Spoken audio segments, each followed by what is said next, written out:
তুরস্কের প্রধান প্রতিপক্ষ গ্রিস। জন্মলগ্ন থেকেই এই দুই দেশ পরস্পর শত্রুতায় জড়িয়ে আছে। এই চিরশত্রুতার ইতিহাস কয়েক শতাব্দীর পুরনো। এখনও দুই দেশ একে অপরকে নিজেদের স্বাধীনতা, সার্বভৌমত্ব ও নিরাপত্তার জন্য হুমকি মনে করে। দীর্ঘদিন ধরে উভয় দেশ সামরিক শক্তি বৃদ্ধির প্রতিযোগিতায় লিপ্ত রয়েছে। তবে গত 5 বছরে তুরস্ক সামরিক প্রযুক্তি, ড্রোন, নৌবাহিনী এবং প্রতিরক্ষা শিল্পে দ্রুত অগ্রগতি অর্জন করেছে। এতে সামরিক শক্তির দিক থেকে গ্রিস অনেকটাই পিছিয়ে পড়েছে। এই কারণেই গ্রিস এখন ফ্রান্স ও ইসরায়েলের সঙ্গে ঘনিষ্ঠ সামরিক সম্পর্ক গড়ে তুলেছে। ফলে তুরস্ক গ্রিস উত্তেজনা নতুন মাত্রা পেয়েছে। সম্প্রতি গত 1 মাসের মধ্যে দুই দেশ একে অপরের বিরুদ্ধে পাল্টাপাল্টি অভিযোগ ও কূটনৈতিক নালিশ পেশ করেছে। এপ্রিল ও মে মাসে এই বিরোধ জাতিসংঘ পর্যন্ত গড়িয়েছে।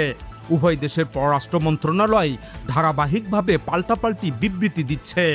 এই পরিস্থিতিতে পূর্ব ভূমধ্যসাগর এবং এজিয়ান অঞ্চলে নতুন সংঘাতের ইঙ্গিত স্পষ্ট হয়ে উঠছে। পরিস্থিতি শেষ পর্যন্ত যুদ্ধের দিকে গড়াবে কিনা তা এখনও নিশ্চিত নয়। তবে ইতিহাস বলছে তুরস্ক ও গ্রিসের মধ্যকার ছোট একটি উত্তেজনাও দ্রুত বড় সংঘাতে রূপ নিতে পারে। বস্তুত তুরস্ক ও গ্রিসের মধ্যে বিরোধ বহু শতাব্দী পুরনো।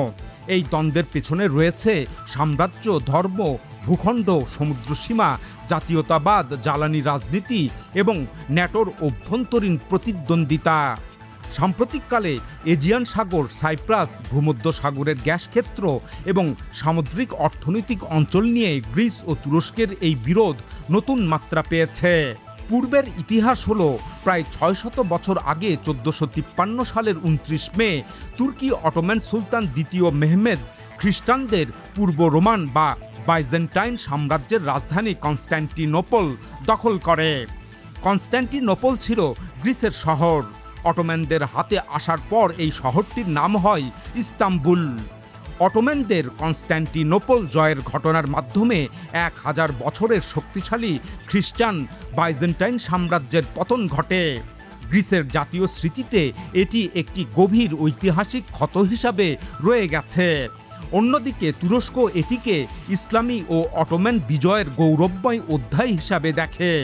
বস্তুত কনস্ট্যান্টিনোপল জয়ের পর অটোম্যান সাম্রাজ্য ধীরে ধীরে বিশ্বের অন্যতম বৃহৎ মুসলিম শক্তিতে পরিণত হয়। সাম্রাজ্যটি পূর্ব ইউরোপ, বলকান অঞ্চল, কৃষ্ণ সাগর উপকূল, আরব উপদ্বীপ, মধ্যপ্রাচ্য এবং উত্তর আফ্রিকা পর্যন্ত বিস্তৃত হয়। এক সময় অটোম্যানদের নিয়ন্ত্রণে ছিল বর্তমান তুরস্ক, Greece, Bulgaria, Serbia, Bosnia, Albania, হাঙ্গেরির অংশ, মিশর, লিবিয়া, সিরিয়া, ইরাক, ফিলিস্তিন, জর্ডান, সৌদি আরবের হিজাজ অঞ্চল সহ বিশাল ভূখণ্ড। ইউরোপীয় শক্তিগুলো দীর্ঘদিন ধরে অটোম্যান সাম্রাজ্যকে দুর্বল করার চেষ্টা চালায়। বিশেষ করে বলকান অঞ্চলে খ্রিস্টান জাতীয়তাবাদী আন্দোলনকে ইউরোপীয় শক্তিগুলো সমর্থন দেয়। এই প্রেক্ষাপটে 1821 সালে গ্রিস অটোম্যান শাসনের বিরুদ্ধে স্বাধীনতা যুদ্ধ শুরু করে। গ্রিক জাতীয়তাবাদীরা প্রাচীন গ্রিক সাম্রাজ্যের পুনর্জাগরণের স্বপ্ন দেখত। ইউরোপের বহু খ্রিস্টান শক্তি এবং রাশিয়া গ্রিসকে সমর্থন দেয়।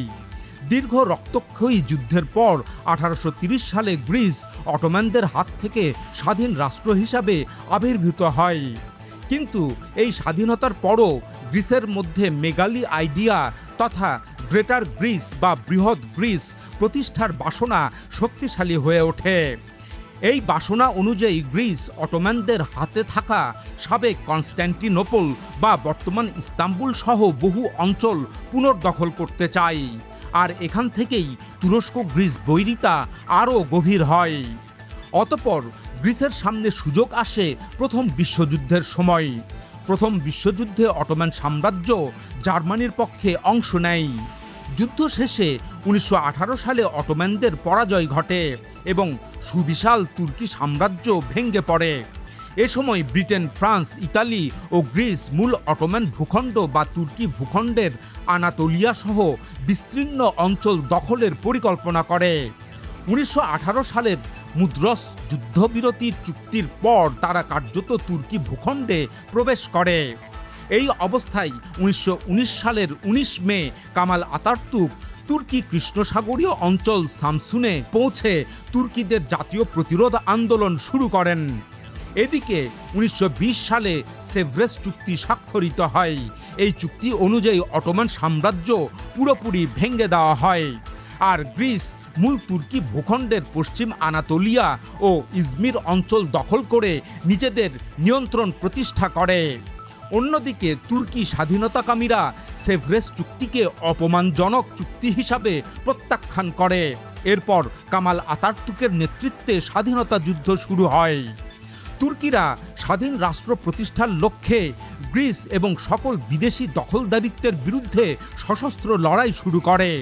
এই যুদ্ধে তুর্কিরা কামাল আতাতুর্কের নেতৃত্বে একাই লড়াই করে। অন্যদিকে Greece, Britain, Australia, New Zealand, France, Italy এবং আর্মেনীয় বাহিনী সম্মিলিতভাবে তুর্কিদের বিরুদ্ধে লড়াই করে। তবে তাদের সম্মিলিত আক্রমণের মুখেও তুর্কি বাহিনী বীর দর্পে প্রতিরোধ গড়ে তোলে। শেষ পর্যন্ত তুর্কি বাহিনী গ্রিক সেনাবাহিনীকে পরাজিত করে। অবশেষে 1922 সালে গ্রিক বাহিনী আনাতোলিয়া থেকে পিছু হটতে বাধ্য হয়। এরপর 1923 সালের 24 জুলাই লুজান চুক্তি স্বাক্ষরিত হয় এবং 1920 সালের সেই সেভরেস চুক্তি বাতিল হয়ে যায়। অতঃপর 1923 সালের 29 অক্টোবর তুরস্ক প্রজাতন্ত্র ঘোষণা করা হয়। এভাবে বর্তমানকালে তুরস্ক রাষ্ট্রের জন্ম হয়। বর্তমানে তুরস্ক দুটি গুরুত্বপূর্ণ জাতীয় দিবস পালন করে। একটি 1923 সালের সেই 29 অক্টোবরকে স্মরণ করে প্রজাতন্ত্র দিবস হিসাবে পালিত হয়। অন্যদিকে যেহেতু কামাল আতাতুর্ক 1919 সালের 19 মে শামসুনে স্বাধীনতা আন্দোলনের সূচনা করেছিলেন, তাই এই দিনটি আতাতুর্ক স্মরণ এবং যুব ও ক্রীড়া দিবস হিসাবে পালিত হয়।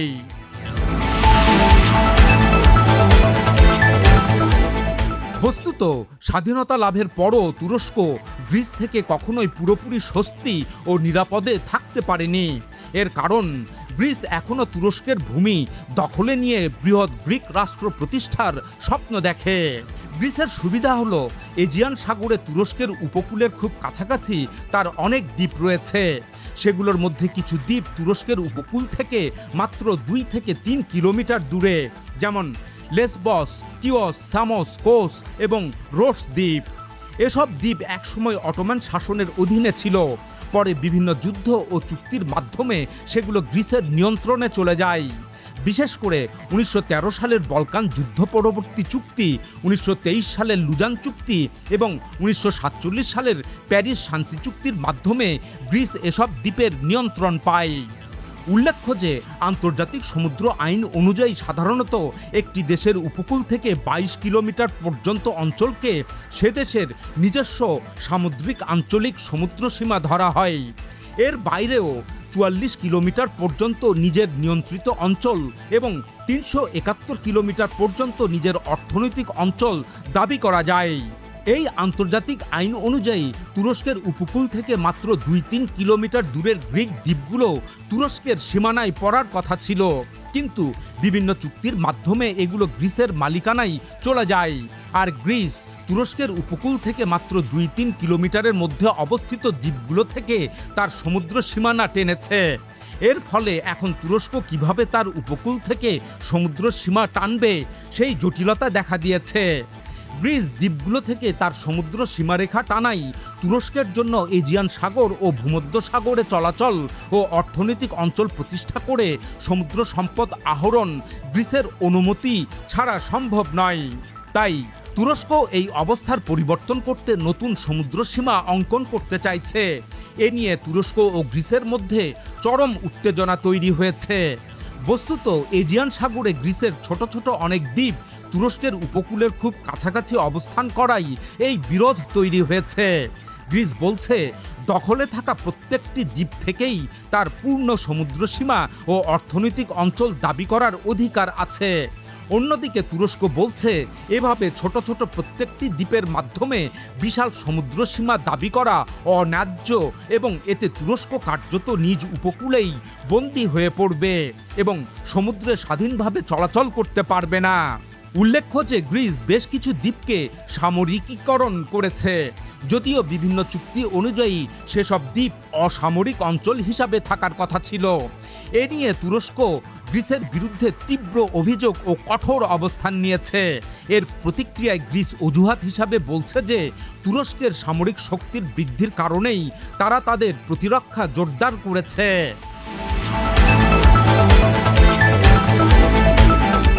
তুরস্ক ও গ্রিসের সংঘাত ও উত্তেজনার আরেকটি বড় অধ্যায় হল সাইপ্রাস সংকট।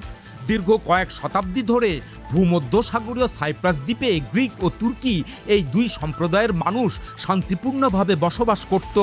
কিন্তু 1974 সালে সেখানে গ্রিকপন্থীরা সামরিক অভ্যুত্থানের মাধ্যমে ক্ষমতায় বসে। তারা সাইপ্রাসকে গ্রিসের সঙ্গে একীভূত করার চেষ্টা করে। এর জবাবে তুরস্ক সেখানে সামরিক অভিযান চালায় এবং গ্রিসপন্থীদের পরাজিত করে উত্তর সাইপ্রাসের নিয়ন্ত্রণ নেয়। ফলে সাইপ্রাস দক্ষিণ ও উত্তর এই দুই অংশে বিভক্ত হয়ে পড়ে এবং বর্তমানে উভয় অংশেই গ্রিক ও তুর্কি আলাদা আলাদা প্রশাসন রয়েছে। যুক্তরাষ্ট্র ও ইউরোপীয় ইউনিয়ন সহ পুরো পশ্চিমা বিশ্ব সাইপ্রাসের এই বিভাজনকে মানে না। তারা বিভাজিত সাইপ্রাসকে অখণ্ড সাইপ্রাস হিসাবে ইউরোপীয় ইউনিয়নের পূর্ণ সদস্য পদ দিয়েছে, যদিও তাদের দখল কেবলমাত্র দক্ষিণ অংশের সাইপ্রাসে। অন্যদিকে তুরস্ক উত্তর সাইপ্রাসকে আলাদা রাষ্ট্র হিসাবে স্বীকৃতি দিয়েছে এবং বিশ্বের অন্যান্য রাষ্ট্রের কাছ থেকেও উত্তর সাইপ্রাসের স্বীকৃতি আদায়ের জন্য কূটনৈতিক চেষ্টা চালিয়ে যাচ্ছে। এদিকে প্রেসিডেন্ট এরদোগান তুরস্কের ক্ষমতায় আসার পর থেকে তুরস্ক গ্রিস উত্তেজনা আরও নতুন মাত্রা পায়। 2020 সালে প্রেসিডেন্ট এরদোগান হাজিয়া সোফিয়াকে পুনরায় মসজিদ ঘোষণা করেন। উল্লেখ্য যে 537 সালে বাইজেন্টাইন সম্রাট এটি গির্জা হিসাবে নির্মাণ করেছিলেন। অতঃপর 1453 সালে অটোম্যানদের হাতে কনস্ট্যান্টিনোপল পতনের পর একটি বিক্রয় চুক্তির মাধ্যমে এটি মসজিদে রূপান্তরিত হয়। এরপর থেকে অটোম্যানদের 500 বছরের শাসনকালে এটি মসজিদ হিসাবেই ব্যবহৃত হতে থাকে। তবে 1934 সালে আধুনিক তুরস্কের জনক কামাল আতাতুর্কের আমলে এটিকে জাদুঘরে পরিণত করা হয়। কিন্তু 2020 সালে এরদোগান আবার এটিকে মসজিদে রূপান্তর করেন। গ্রিস ও পশ্চিমা বিশ্ব এরদোগানের এই সিদ্ধান্তের সমালোচনা করে, তবে তুরস্ক এটিকে নিজের সার্বভৌম অধিকার বলে দাবি করে। এদিকে ওই একই সময়ে 2020 ও 2021 সালে ভূমধ্যসাগরে তেল ও গ্যাস অনুসন্ধান নিয়ে গ্রিস তুরস্ক নতুন উত্তেজনা সৃষ্টি হয়। তুরস্ক এজিয়ান সাগর, সাইপ্রাসের আশপাশ এবং পূর্ব ভূমধ্যসাগরে অনুসন্ধান কার্যক্রম শুরু করে। এতে গ্রিস ও দক্ষিণ সাইপ্রাস বাধা দেয়। তারা বলে তুরস্ক তাদের সামুদ্রিক অর্থনৈতিক অঞ্চলে প্রবেশ করেছে, কিন্তু তুরস্ক কার্যক্রম অব্যাহত রাখে। তুরস্ক যুক্তি দেয় যে ছোট ছোট প্রত্যেক দ্বীপের ভিত্তিতে গ্রিস বিশাল সমুদ্রসীমা দাবি করতে পারে না। এই উত্তেজনার সময় ফ্রান্স প্রকাশ্যে গ্রিসকে সমর্থন দেয়। ফ্রান্স যুদ্ধজাহাজ পাঠায়, গ্রিসের সাথে যৌথ সামরিক মহড়া করে, প্রতিরক্ষা চুক্তি স্বাক্ষর করে এবং গ্রিসকে রাফাল যুদ্ধবিমান বিক্রি করে। এতে তুরস্ক ও ফ্রান্সের সম্পর্কেও উত্তেজনা তৈরি হয়। অন্যদিকে তুরস্ক গ্রিসের সামুদ্রিক অর্থনৈতিক অঞ্চলের সীমারেখাকে প্রতিহত করতে 2019 সালে লিবিয়ার সরকারের সাথে একটি সামুদ্রিক সীমারেখা চুক্তি করে। এই চুক্তির মাধ্যমে তুরস্ক ও লিবিয়া পূর্ব ভূমধ্যসাগরে একটি যৌথ অর্থনৈতিক অঞ্চল নির্ধারণ করে। কিন্তু এই রেখা গ্রিসের দাবিকৃত সমুদ্র সীমার সঙ্গে সাংঘর্ষিক হয়ে ওঠে। গ্রিস, মিশর এবং ইউরোপীয় ইউনিয়ন এই চুক্তির বিরোধিতা করে। এদিকে ইসরায়েল, গ্রিস ও সাইপ্রাস পরস্পর সামরিক ও জ্বালানি সহযোগিতা জোরদার করে। তাদের লক্ষ্য হয়ে দাঁড়ায় পূর্ব ভূমধ্যসাগরের গ্যাস উত্তোলন, ইউরোপে গ্যাস রপ্তানি এবং তুরস্ককে পাশ কাটিয়ে জ্বালানি করিডোর গঠন। এই প্রেক্ষাপটে তারা ইস্ট মেড পাইপলাইন প্রকল্পের আলোচনা শুরু করে। তুরস্ক এটিকে নিজেদের বিরুদ্ধে একটি আঞ্চলিক জোট হিসাবে দেখে। উল্লেখ্য যে গ্রিস ও তুরস্ক উভয়েই ন্যাটোর সদস্য, কিন্তু পশ্চিমা দেশগুলো এখানে দ্বৈত নীতি অনুসরণ করে চলে। গ্রিস অত্যাধুনিক মার্কিন F-35 যুদ্ধবিমান পাচ্ছে, কিন্তু যুক্তরাষ্ট্র 2019 সালে তুরস্ককে F-35 প্রকল্প থেকে বের করে দেয় এবং অস্ত্র নিষেধাজ্ঞা আরোপ করে। ওয়াশিংটন অজুহাত হিসাবে বলে তুরস্ক রাশিয়ার কাছ থেকে S-400 আকাশ প্রতিরক্ষা ব্যবস্থা কিনেছে, সেই কারণে তাকে F-35 থেকে বের করে দেওয়া হয়েছে। কিন্তু গ্রিস রাশিয়ার S-300 ব্যবস্থা ব্যবহার করলেও তার বিরুদ্ধে যুক্তরাষ্ট্র তুরস্কের মতো সে ধরনের ব্যবস্থা নেয়নি।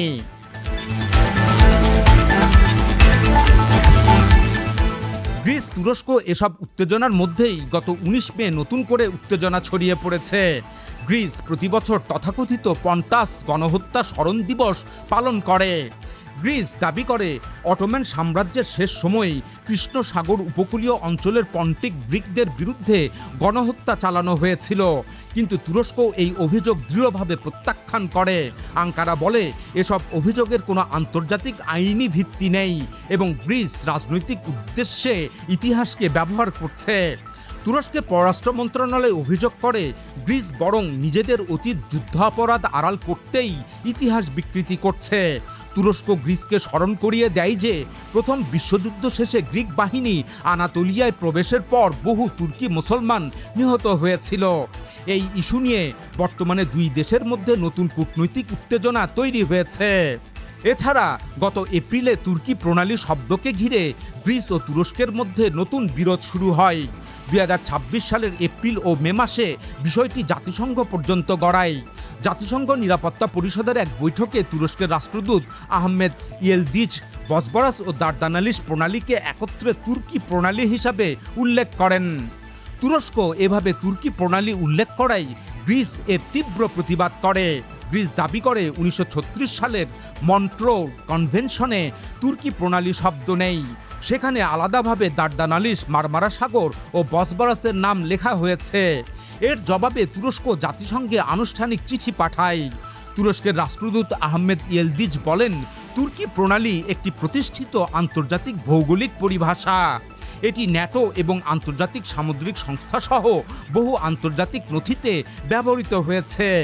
তিনি আরও বলেন, বসবরাস ও দার্দানালিস তুরস্কের সার্বভৌমত্বের অধীনে এবং কোনো রাষ্ট্রের নিজস্ব ভৌগোলিক অঞ্চলের সরকারি নাম নির্ধারণের অধিকার সেই রাষ্ট্রেরই রয়েছে। তুরস্ক অভিযোগ করে গ্রিস এই বিষয়টিকে রাজনৈতিক ইস্যুতে পরিণত করছে এবং অভ্যন্তরীণ রাজনৈতিক স্বার্থে ইতিহাস ও ভৌগোলিক বাস্তবতাকে ব্যবহার করছে।